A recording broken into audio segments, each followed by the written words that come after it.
José de la Cruz Porfirio Díaz Morín nació en la ciudad de Oaxaca el 15 de septiembre de 1830. Estudió Derecho en el Instituto de Ciencias y Artes, donde fue discípulo de Benito Juárez, de quien se haría seguidor en 1854. Dicho plantel fue cerrado por el presidente López de Santana, por lo que ese mismo año Díaz se sumó a la Revolución de Ayutla, que derrocó al mandatario. Así ingresó a la carrera militar. Cabe destacar que Díaz participó en varias luchas. Con el plan de Tuxtepec triunfó y accedió a la presidencia. Consiguió la estabilidad del país después de la convulsionada etapa, poca política y mucha administración. Era el lema de la época. El dominio porfirista impulsó una paz que permitió el reconocimiento internacional, la apertura de nuevas líneas de crédito, la inversión nacional y extranjera. Por otro lado, conforme avanzaba el porfiriato, era cada vez más palpable la abismal diferencia entre el reparto de la riqueza nacional y el descontento de los pobres era creciente. El modelo económico que se aplicó durante el porfiriato fue el de crecimiento hacia afuera, que trata de pasar de la economía impulsada por la agricultura y dependiente de otros países a ser un país independiente y exportado con ayuda de tecnología al inicio para luego crear tecnología propia. Para ello, Porfirio notó deficiencias en tecnología, técnicas de cultivo, falta de caminos y medios de comunicación, condiciones y estilo de vida decadentes en la nación. Por ello implementó alternativas como el impulso a la cultura, la educación para así tener profesionistas, implementación de vías férreas para el transporte de mercancía a los puertos para su exportación. El avance era notorio, y así llegaron más inversionistas extranjeros con gran interés. La industria se desarrolló con más rapidez que extiende por la nación. Para lograr el auge de la nación durante el porfiriato, se instruyeron alternativas negativas para la población. Las diferencias sociales se extremaron, provocando la aparición de la clase media, la restricción de varios aspectos. Se vivió abusos para desarrollar un ambiente de paz dentro del país. Como podemos notar, el modelo permitió varios cambios radicales para la época, permitió abrir sus propias puertas, pero fue a cambio de injusticias. Ahora bien, Madero, con el Plan de San Luis, en el que desconocía a Díaz como presidente, llamaba a levantarse en armas contra él para el 20 de noviembre de 1910. Al llamado respondieron cientos de personas, integraron un ejército que en tan solo 6 meses derrotó a las Fuerzas Armadas del régimen. En mayo de 1911 se firmó la paz entre maderistas y el gobierno de Díaz, quien renunció a la presidencia y abandonó el país con rumbo a París, Francia, donde habría de morir el 2 de julio de 1915. Con la llegada de Francisco I. Madero a la presidencia, no se observan mayores cambios en las políticas sociales y económicas, además de que las relaciones internacionales se mantuvieron sin grandes cambios, pero esto lo veremos a continuación. Empresario político mexicano, su proclamación en contra del gobierno de Porfirio Díaz suele considerarse como el evento que inició la Revolución Mexicana en 1910. Él nace el día 30 de octubre de 1873, Parras de la Fuente, México. Su nombre completo, Francisco Ignacio Madero González, estatura 1,60, y fue asesinado el 22 de febrero de 1913 en la Ciudad de México, conocido como la Decena Trágica. Francisco Ignacio Madero, que en lo cultural obtuvo frase como "el poder del público no puede tener otro origen ni otra base que la voluntad nacional", y que en lo político Madero intentó conciliar tanto a sus partidarios y a los partidarios de Porfirio, intentando hacer un maderismo que no funcionó, y que en cambio sus partidarios se desilusionaron del régimen y los partidarios de Porfirio buscaban derrocarlo. Y en lo social, la sociedad mexicana, a la caída del porfirismo, puso todas sus esperanzas en el presidente para poder alimentar sus necesidades adecuadamente, y así lo intentó, aunque al final no supo conducir el cambio político-social. Y por último, en la economía, durante la presidencia, no tuvo una caída tan pronunciada a diferencia de los demás presidentes. Hay quienes estiman que el crecimiento promedio anual de la producción fue de 0.3%. Francisco Ignacio Madero González.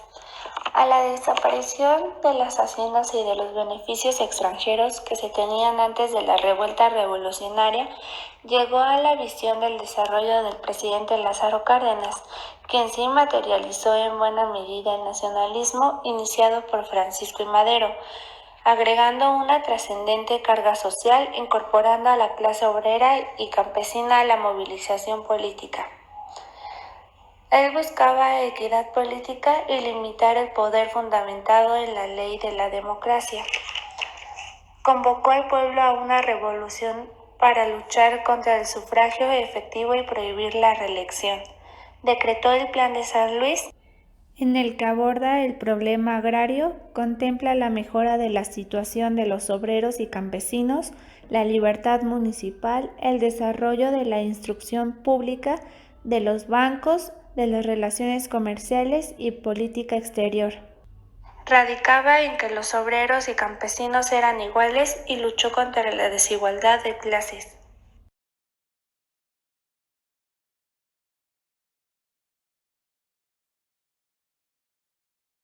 Carranza nació el 29 de diciembre en Coahuila. Estudió en Saltillo y Ciudad de México. En 1887 fue elegido presidente municipal de su ciudad natal y comenzó su participación en la vida política de México. Más tarde fue diputado y senador de este mismo estado. En 1908 se unió a Francisco Ignacio Madero para derrocar a Porfirio Díaz. Cuando Madero fue asesinado, Carranza desarrolló el Plan de Guadalupe. Los rasgos que definió la política de Estado de Carranza fue el nacionalismo y el respeto a los asuntos internos de los países. Estos principios inspirados en Juárez son conocidos como la doctrina de Carranza, que implicaba la no intromisión en los asuntos interiores, así como el acatamiento a la soberanía, instituciones, leyes y forma de gobierno. En octubre de 1916, Carranza convocó un Congreso Constituyente en Querétaro, en el que se proclamó la Constitución Política de los Estados Unidos Mexicanos, que reforma la de 5 de febrero de 1857 y que, con reformas, es la que está vigente en México. Modelo económico: un Estado de derecho con estructura tripartita y republicana, federalista, democrática y representativa. El modelo de un México moderno, heredero de un movimiento social moderno. Había grandes retos y dificultades que tocó enfrentar el régimen de Carranza, entre otras, la tarea de interpretar y poner en vigor las tareas constitucionales y encarrilar hacia el rumbo de la nación por este nuevo sendero. Por lo mismo, disciplinar y mantener en orden a los jefes militares que reclamaban recompensas económicas y políticas, pero que no siempre estaban dispuestos a respetar la ley y recién. Carranza murió la madrugada del 21 de mayo de 1920 tras ser asesinado a traición por el general Rodolfo Herrera en Tlaxcalantongo, Puebla. Sus restos fueron sepultados en el Panteón Civil de Dolores en la Ciudad de México hasta 1942, cuando fueron trasladados al Monumento a la Revolución, donde aún permanecen. Álvaro Obregón, con fecha de gobierno del 1 de diciembre de 1920 al 30 de noviembre de 1924, con partido político laborista. El 1 de junio de 1919, Álvaro Obregón lanza su candidatura a la presidencia de la República y se enfrentaría a Ignacio Bonillas, candidato nombrado por el entonces presidente Venustiano Carranza. Obregón empezó su candidatura sin tener ningún apoyo de ningún partido político, pero después Luis Murones, quien era el presidente del Partido Laborista Mexicano, le ofreció apoyo. Político, destaca el interés de Obregón por restablecer relaciones con los Estados Unidos, lo que llevó a que el 13 de agosto de 1923 ambos países firmaran los tratados Bucareli, a través de los cuales Estados Unidos solicitaba una indemnización por las tierras y propiedades que hubiesen sido expropiadas a ciudadanos de ese país residentes en México, mientras que el gobierno mexicano se comprometía a revisar los casos y pagar las indemnizaciones cuyo reclamo fuese procedente. En respuesta, los Estados Unidos reconocerían el gobierno de México. Aún así, estos tratados no contaron con el apoyo del Congreso de ninguno de dos países, por lo que no fueron reconocidos en gobiernos siguientes. Uno de los aspectos que mejor definió al gobierno de Obregón fue la expropiación de latifundios y tierras ociosas las manos de los terratenientes y su entrega equitativa a los pequeños productores y campesinos. Guerra civil. En 1923, al acercarse el final del gobierno de Obregón y unas nuevas elecciones presidenciales, comenzaron a darse una serie de disputas y enfrentamientos en el Congreso por los candidatos. En medio de esto, Obregón fue acusado de querer imponer como presidente a Plutarco Elías Calles. Esta situación trajo como consecuencia una guerra civil que afectó a México desde diciembre de 1923 hasta julio de 1924. Durante su mandato de Plutarco se inició la llamada Guerra Cristera en 1926, diciendo que extirparía la fe de México. En la Constitución de 1917 se negó la personalidad jurídica a la Iglesia, prohibiéndole su participación en lo político. Les quitaba el derecho a poseer bienes raíces y prohibía el culto en lugares públicos. Él proclamó la llamada Ley Calles en 1926, que modificaba el Código Penal haciendo las leyes mucho más estrictas para la Iglesia. Cosas como que no podían usar los hábitos fuera de las iglesias o que los ministros fueran casados. Esta guerra del Ejército Nacional y los llamados cristeros terminó en 1929 y se estima que más de 250,000 hombres murieron en ella. Elías Calles, junto con varios militares de la Revolución Mexicana, incluyendo el presidente Emilio Portes Gil, fundaron el Partido Nacional Revolucionario, PNR, con el gran afán de fusionar en un solo partido las distintas ideas revolucionarias y pequeños organismos regionales.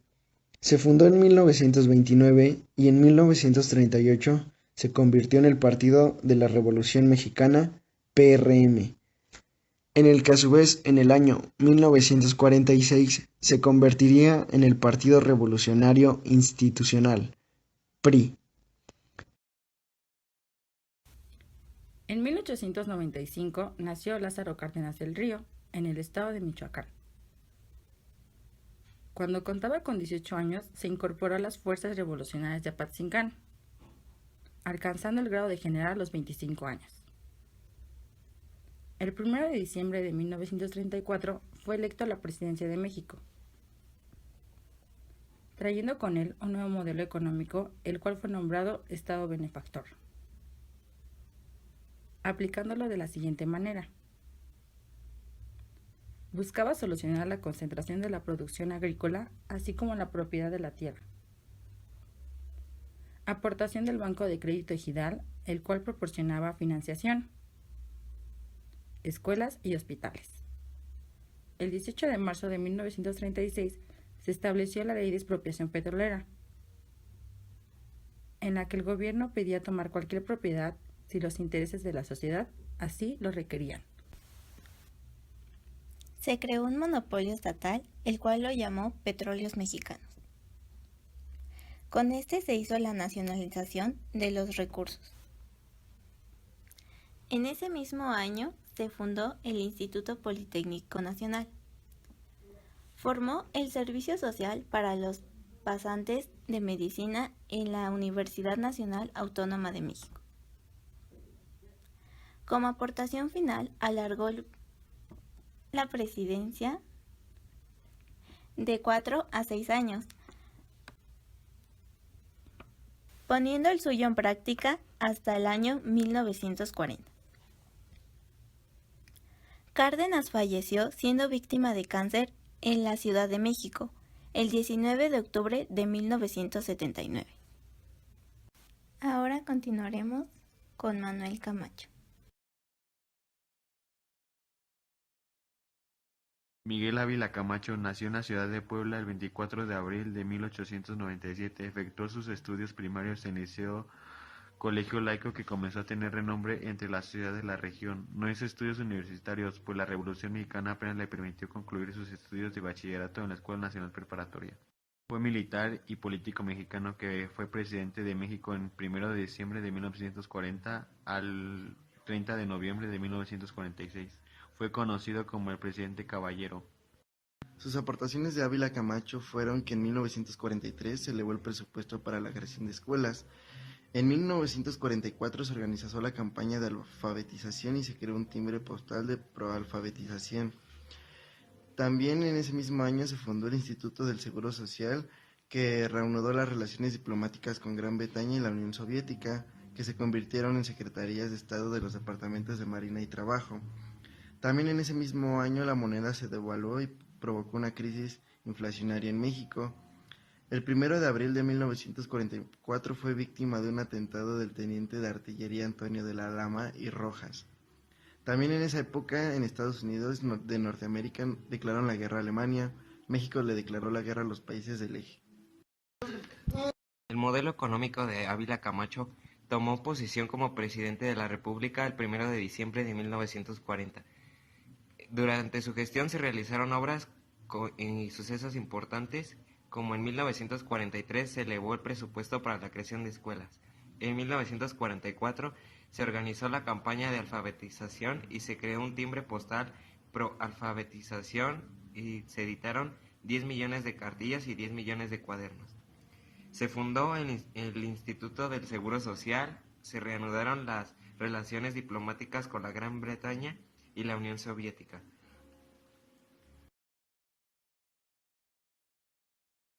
Alemán Valdés nació el 29 de septiembre de 1900 en Veracruz, México, y falleció el 14 de mayo de 1983 en la Ciudad de México. Fue un político y abogado mexicano que se desempeñó como presidente de México del 1 de diciembre de 1946 al 30 de noviembre de 1952.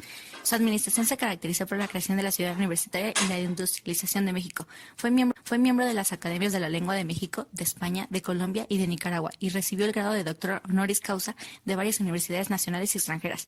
Logros y problemas durante su presidencia. Alemán Valdés otorgó el voto de la mujer en las elecciones municipales por primera vez en México. En cuanto a política económica, se modificó el artículo 27 constitucional, en el cual se otorgó mayor extensión para la pequeña propiedad, haciendo que los grandes propietarios incrementaran su patrimonio. En lo referente a política gubernamental, el partido oficial PRI organizó la CENOP, Confederación Nacional de Organizaciones Populares, cuyo fin era el controlar el sector popular. También la clase gobernante se repartía sus cuotas de poder, diputaciones, gubernaturas y otras para cuidar sus intereses. La deuda externa se incrementó a $346 millones porque el gasto público aumentó. Faltaron inversiones en áreas productivas y el gobierno recurrió al crédito externo. Como resultado, el peso fue devaluado un 90% y se cotizó a 8.65 pesos por dólar. Durante su periodo presidencial, el país aumentó considerablemente su red de carreteras, vías férreas y obras públicas. También se favoreció la inversión privada, con lo que se incrementó el ritmo de la industrialización del país. En la política educativa se reformó el artículo 3 de la Constitución. Se crearon la Dirección General de Enseñanza Normal y el Instituto Nacional de Pedagogía y el Colegio Técnico de Educación Superior e Investigación Científica. Modelo económico. El modelo de sustitución de importaciones surgió como consecuencia de la Segunda Guerra Mundial, esto debido a la gran depresión por la que se encontraba el país. Al igual también surge por los problemas de la balanza de pagos de los países subdesarrollados y su deseo de industrializarse. El modelo, cual consistía en sustituir los artículos manufacturados de procedencia extranjera que hasta ese momento habían satisfecho el consumo local, por artículos de la misma naturaleza fabricados por la industria nacional, o sea, cambiar productos extranjeros por mexicanos. Así se podía pasar de una economía en agricultura y minería a otra en la que la industria pudiera proveer el mercado interno, además de que en las exportaciones se estableciera una variedad de productos agropecuarios. Transformaciones del gobierno. Ámbito económico. Secretaría de Bienes Nacionales e Inspección Administrativa. Puesto a que era la administración y regulación de los recursos energéticos del país, creó la Secretaría de Recursos Hidráulicos encargada del aprovechamiento y conservación del agua. El crecimiento económico se basó en la expansión y protección del mercado interno y todos los demás sectores de la economía se supeditaron al propósito de la industrialización acelerada. El 18 de junio de 1949 la paridad del peso pasó de 4.85 a 8.65 por dólar. Se devaluó la moneda. Ámbito social. Se limitarían los derechos de los trabajadores para facilitar el avance de la iniciativa privada nacional y extranjera a la que se confería el desarrollo económico del país, y él mismo se convertiría en inversionista, sea como dueño socio de grandes negocios.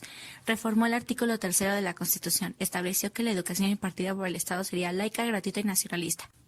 Ámbito político. Formó el gabinete con personas de clase media y alta, civiles de extracción universitaria, sobre las secretarías de la Defensa y Marina que siguieron ocupando militares. Realizó la industrialización del país mediante tasas impositivas bajas, exenciones fiscales, créditos, servicios públicos baratos, inversión pública en infraestructura hidráulica, eléctrica y energética.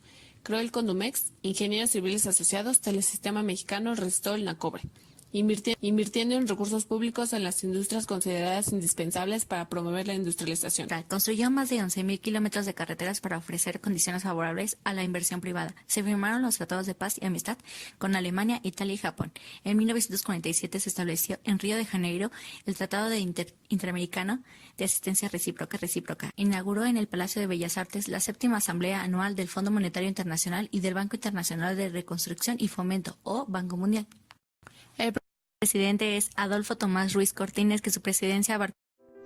Adolfo Ruiz Cortines nació el 30 de diciembre de 1889 en Veracruz, México, y falleció el 3 de noviembre de 1973 en Veracruz, México. Fue presidente de los Estados Unidos mexicanos en el sexenio de 1952 a 1958. Sus estudios fueron contador, militante evolucionario y político priista. Sus aportaciones fueron: al inicio de su gobierno, envió una iniciativa de ley para reformar el artículo 34 de la Constitución, con la finalidad de conceder a la mujer derechos políticos iguales que al hombre, y se concedió el voto a la mujer mexicana. Puso en práctica el seguro agrícola para proteger a los agricultores de desastres naturales. Creó la Comisión Nacional de Energía Nuclear, equipó las instalaciones de la Universidad Nacional Autónoma de México e inició los subsidios a las universidades de provincia. Los salarios de los trabajadores crecieron a un nivel superior al costo de la vida e instituyó la gratificación anual del aguinaldo para los servidores públicos. Se actualizaron las redes telefónicas, telegráficas y de comunicaciones. El ferrocarril Chihuahua-Pacífico conectó el norte del país con la costa del Pacífico. Devaluación del peso frente al dólar en 1954 con una nueva comparación de 12.50 pesos por dólar. Se facilita la entrada de inversión extranjera. Se impulsa fuertemente la producción de bienes intermedios y se empieza a fomentar la producción de bienes en el capital. Modelo económico que aplicó: utilizó el desarrollo estabilizador, ya que él buscaba la estabilidad económica para un desarrollo económico continuo, libre de inflación, devaluaciones y estabilidad macroeconómica.